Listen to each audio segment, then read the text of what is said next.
Good day everyone, we are the group 4 and the topic that we will discuss today is all about kholberg stages of moral development.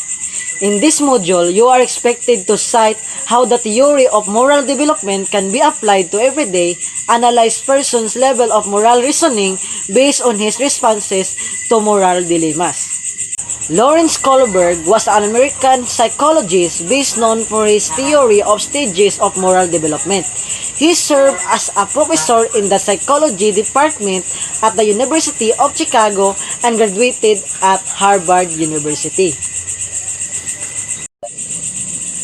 Kholberg's significant contribution to education was the use of moral dilemma or case study in the teaching and learning processes.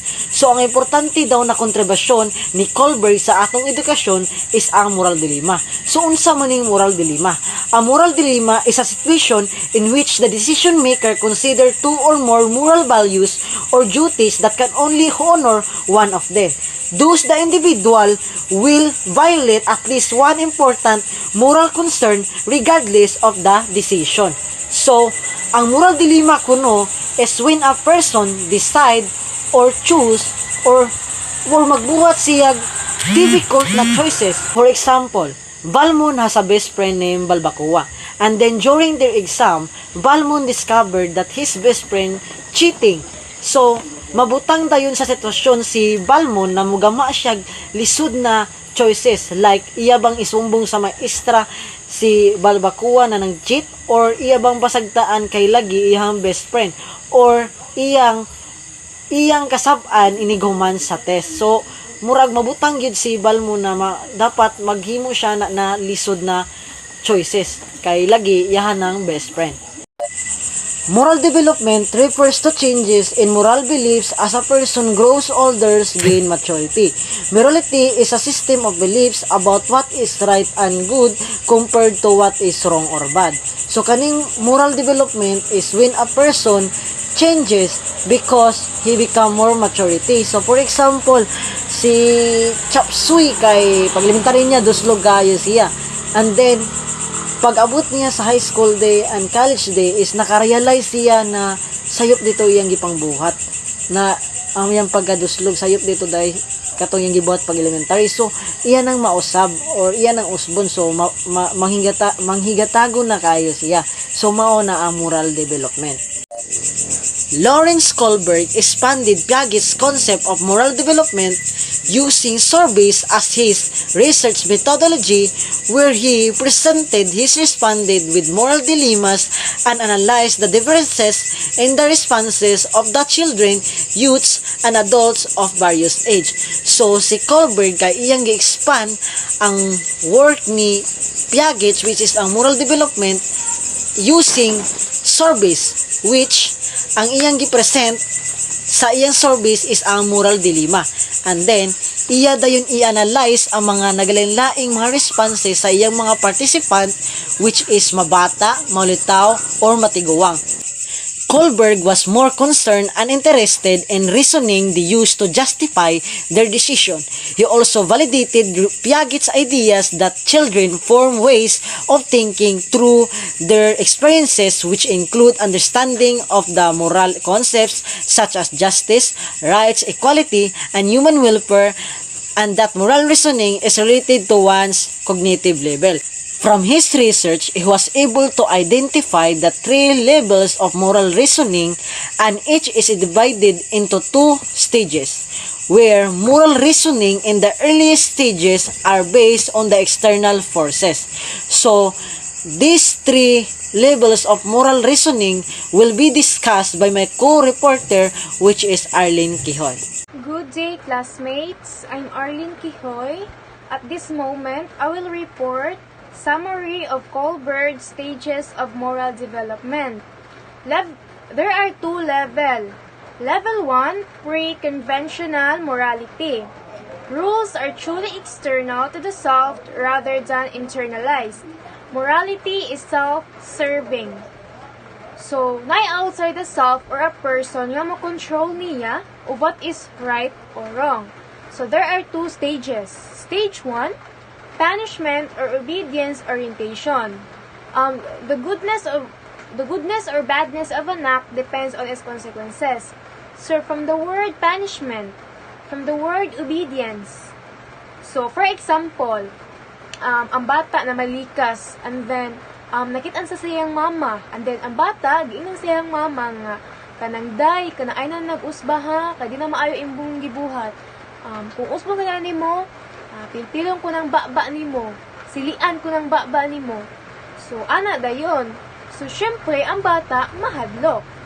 So, that means, nga ang bata, mo-obey na lang siya sa siyang mama, kaya nahadlok siya sa punishments, kung sa punishment, nga posible niyang makuha, kung balikon ito niyang buhat.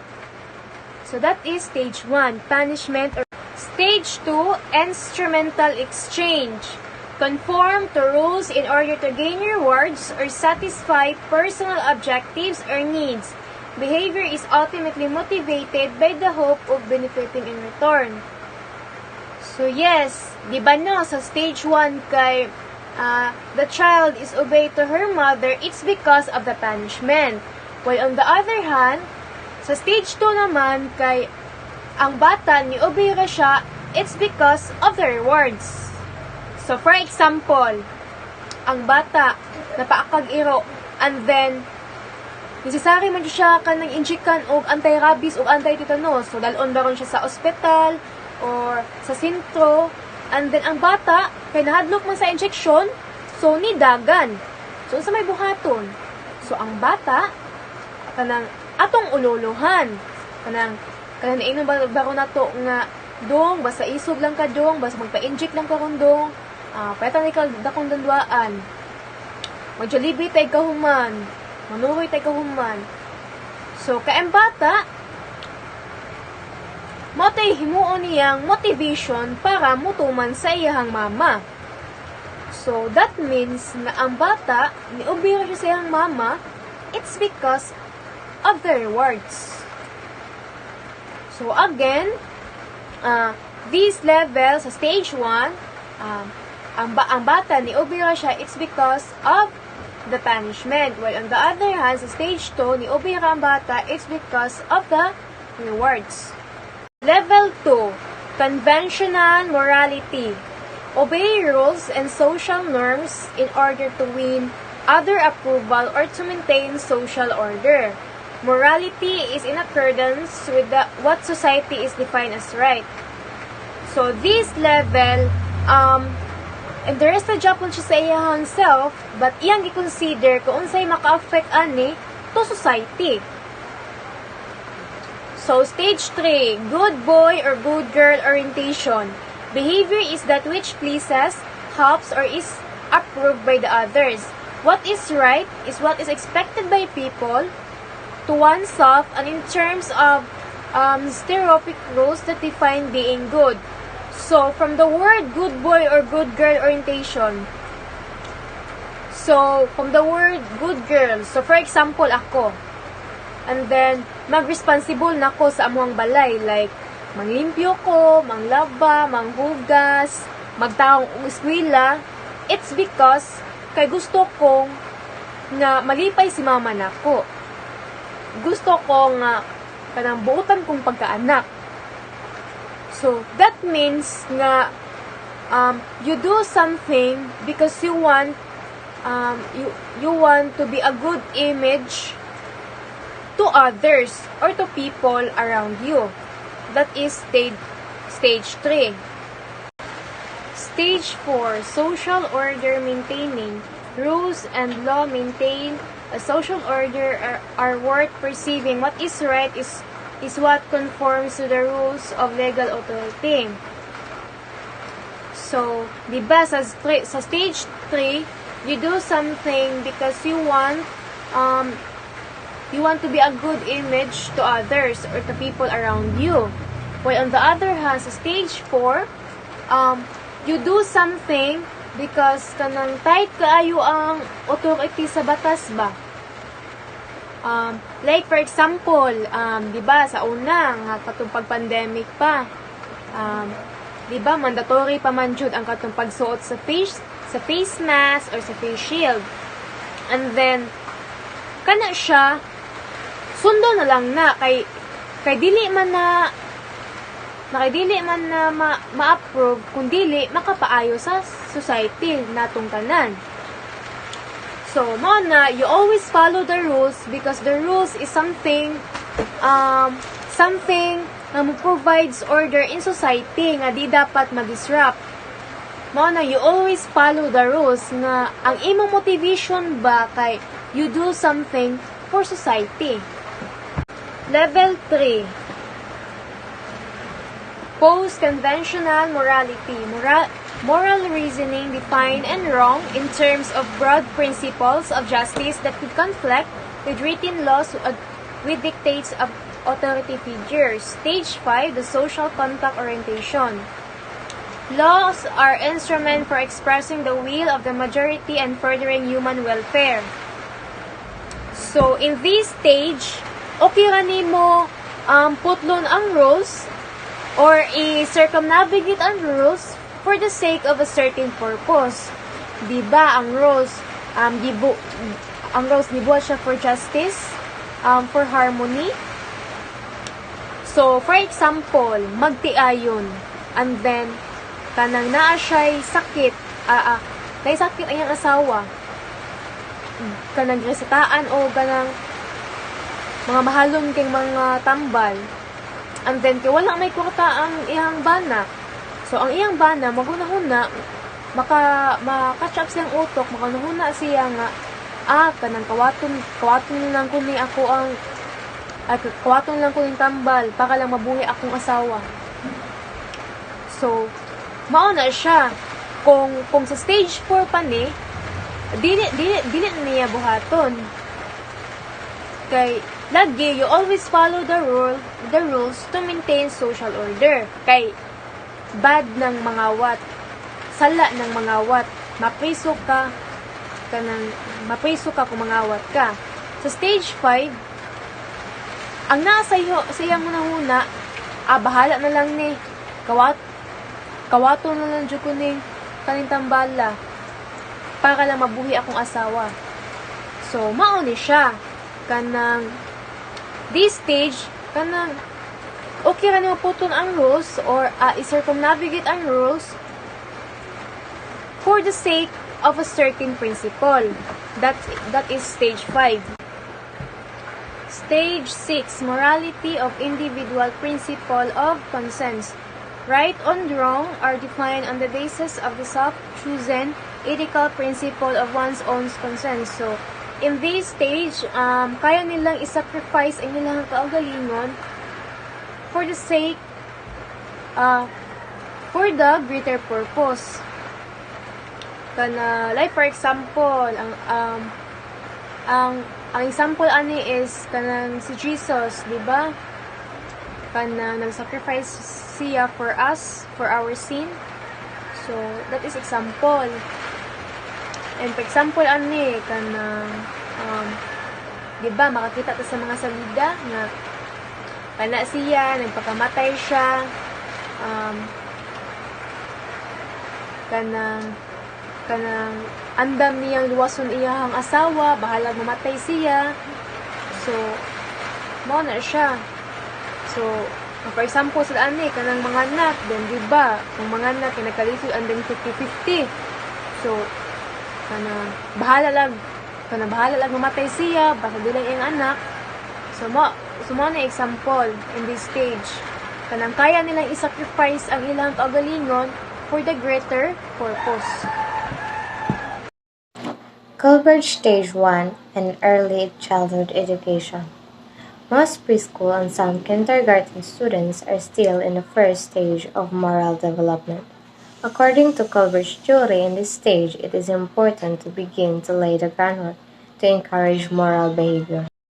In first stage of moral development, kaya focus na siya sa mga students sa kindergarten o preschool, which is dili pa nag-start o katong nga dili ra tong parents or siblings ang nagtudlo na to, apil na gid ang mga teachers kung unsa ang moral behaviors.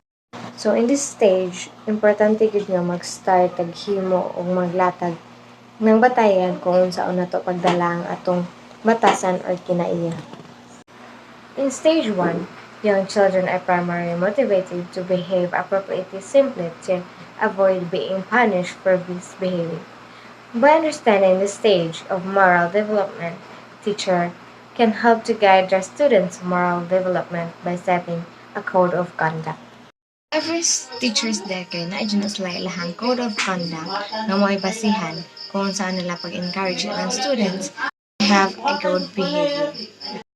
So, ang code of conduct ay guys is contributing to a service environment that is free from discrimination, bullying, and harassment, giving each child positive guidance and encouraging appropriate behavior. For young children who are still in the first stage of moral development, it is important to set clear guidance for behavior and clear consequences for misbehavior. It is important to stay consistent with a code of conduct and punishment system throughout the school year. For young children, it is important to implement clear punishment such as loss of privileges for students who break their classroom rules. This could include taking away free choice time for students who break the rules. It is important to test na natay clear guidance for behavior and clear consequences for misbehavior. So, every mistakes na agi consequences nga dapat na itong atubangon. Dapat po na itong masulbat. So, sa every mistakes na to na agi tayo, ma-learn nga atog yung masud sa atong hunahuna kung saan gina na to pag handle.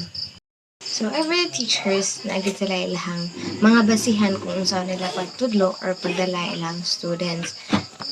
Importante gikay diri ang code of conduct o punishment system. Ang punishment system nga ilang ipasabot diri is dili gani ka nang maka-harm sa students or makapasakit sa students kay pwede naman mapriso ang teachers.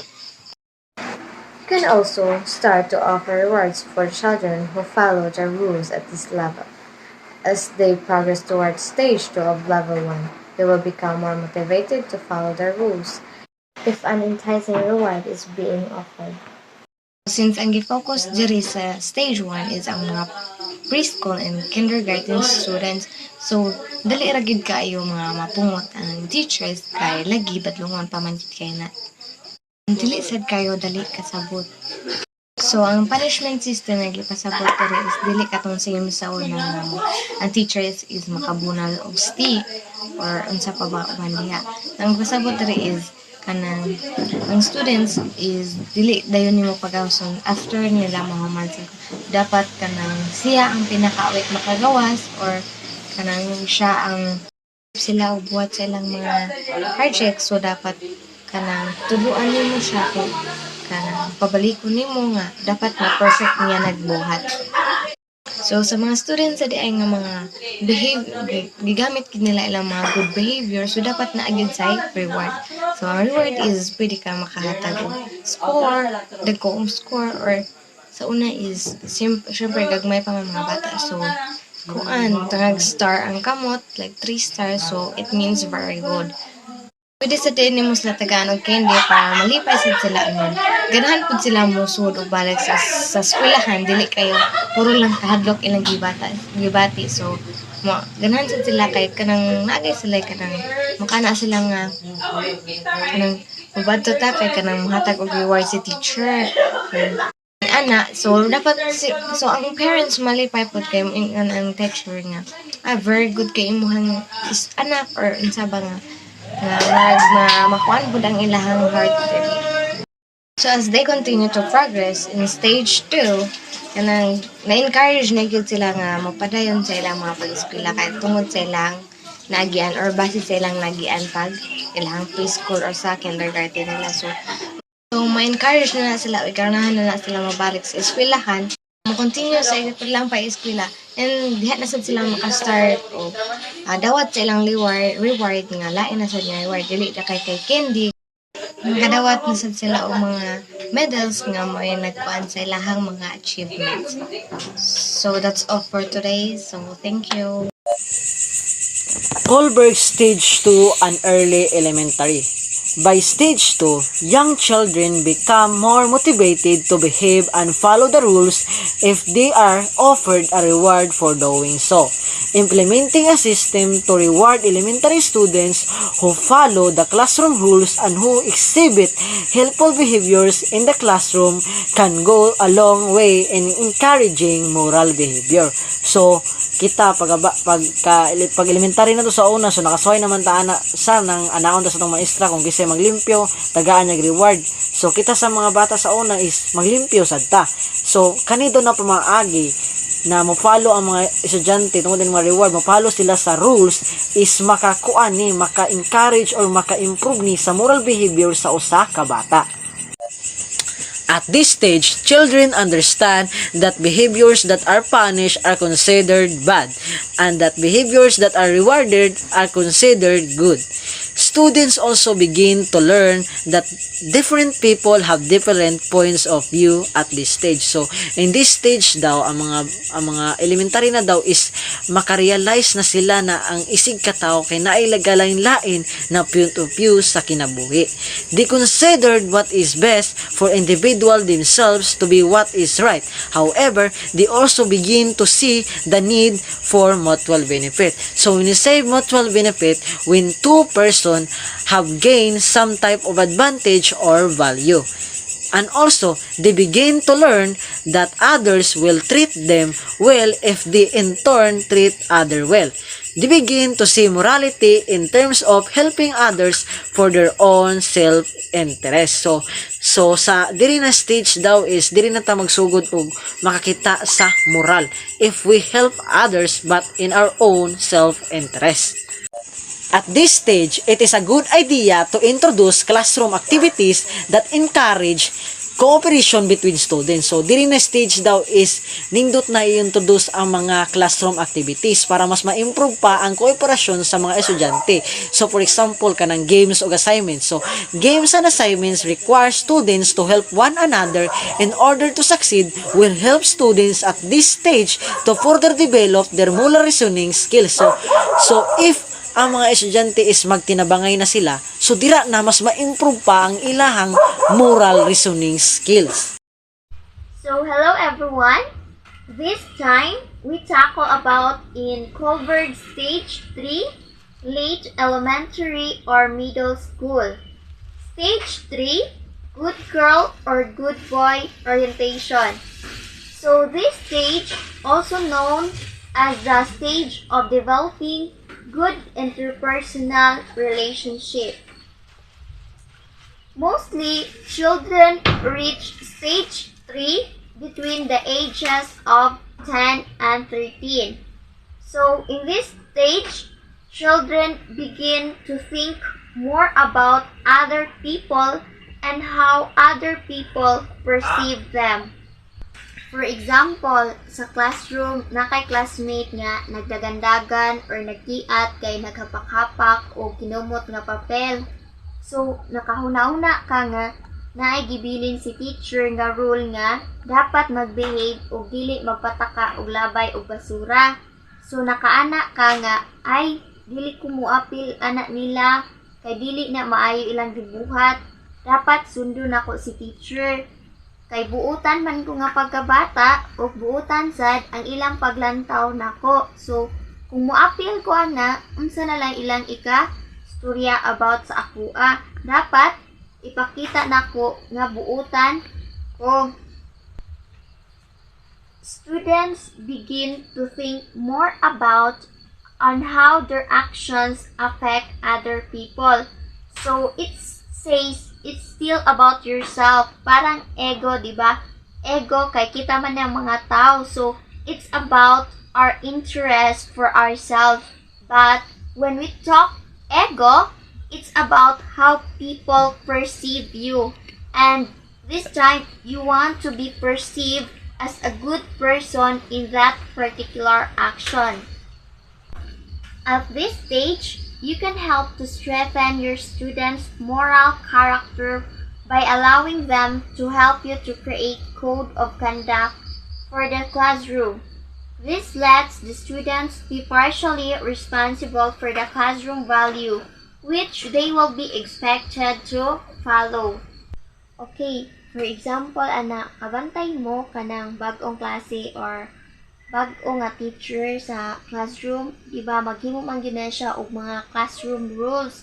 So, si teacher mo allow po na sa iyang mga students kung unsay mga suggestion sa iyang mga estudyante kay ang iyang mga estudyante kabalo mismo unsay ilahang mga batasan. So, in that case, the students develop their good moral character. So, sa students kay kung sila mismo nakaganahan, so ganahan sada sila mo follow kay at this stage, no, the students may start to become unwillingly to blindly follow the rules if they don't understand the reasoning behind them. So that's all about my topic. So thank you so much for listening. So I hope you have learned something about my discussion.